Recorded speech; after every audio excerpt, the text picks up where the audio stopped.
whenever we get into this side control position, side control can take on a lot of faces, just like guards can take on a lot of different faces. So you can have multiple different kind of arrangements of your body in relation to his and still have a dominant position.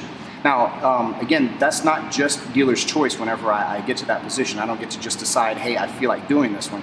I need to read his energy that he's given me and see the obstacles and then use the most appropriate variation of side control for that given situation. So if we wind up in this kind of position here for side control, and we get here like we've been doing so far, like this, sometimes if I can't really get underneath and he keeps on putting this forearm in my hip and I can't seem to scrape it up like I've been doing so far, another alternative variation that I can use is getting this underhook on this side, holding the shoulder, sliding this one from his head down here to his elbow. And once I slide this down to his elbow, I'm gonna pick this leg up, holding the elbow here this way, and I'm gonna slide my other leg through here. So now it can make a lot of pressure on his chest, making it difficult for him to breathe, hopefully. And I'm holding and wrapping his arm on this side. From this position, we have some good attack options because depending on how I'm controlling his arms and what he's doing with his arms, he's probably gonna wind up giving me some kind of submission opportunity.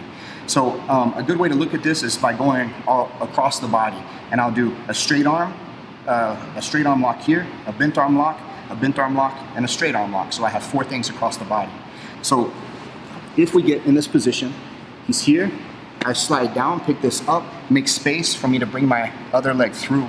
I'm gonna pick this up. The first submission that I'm gonna look for is if I can get this one isolated this way, I have the tip of his elbow, that little olecranon process, right in the palm of my hand, and I'm clamping right there around the elbow. I pick this up and I clamp his wrist now in my armpit. Next thing I'm gonna do is I'm gonna step above his head. I don't have to step necessarily right over into the wedge of his neck. I can step just over his head this way, keeping my underhook, and then I'm gonna take my elbow and push it toward my tailbone. And if you notice, he tapped because the leverage here is going to the elbow. Since I've isolated this and I've isolated the shoulder, or restricted the shoulder to some degree, and I'm pushing this down, it's hyperextending his arm, hopefully breaking it. So I get here, 1, step 2. Sometimes whenever I go here to get this straight arm lock though, he winds up pulling that arm out somehow and it slips out this direction. If it slips out, I don't want to keep trying to do this little pummeling thing with him all day long. I'll take what he's giving me instead. If it slides out this direction, then I'm going to reach down, I'm going to pick up my own leg like this. Because it's bent, I'm going to go for a bent arm lock since he gave me that opportunity. I want to now figure 4 the legs on this side, locking his wrist into place. From here, if I go to slide back, the way he's going to try to alleviate some of the pressure on that shoulder is by bringing his head toward that arm, which helps to like line it up a little better and make it a little softer on him. For that reason, I'm going to go here and pull his head away from the lock and then scrape my hips back toward his hips, causing the submission on the shoulder lock. So now we have a straight arm lock, we have a bent arm lock. So let's look at the other side. If at any time in this process, he brings this arm here to frame against my neck like this, I have the ability to go here and go for this Americana like we talked about in a previous side control version.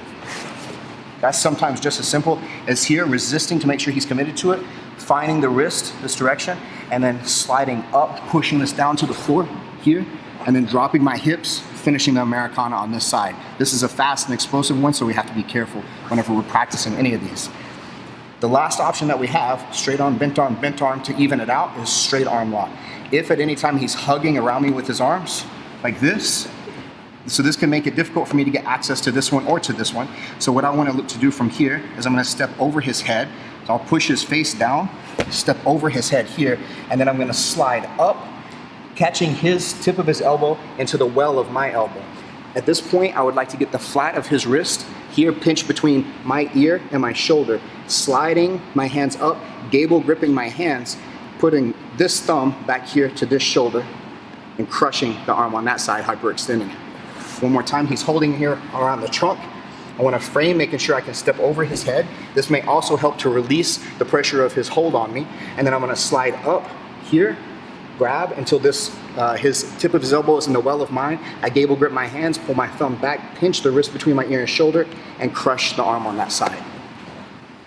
So those are some submission opportunities from scarf hold as a variation of side control.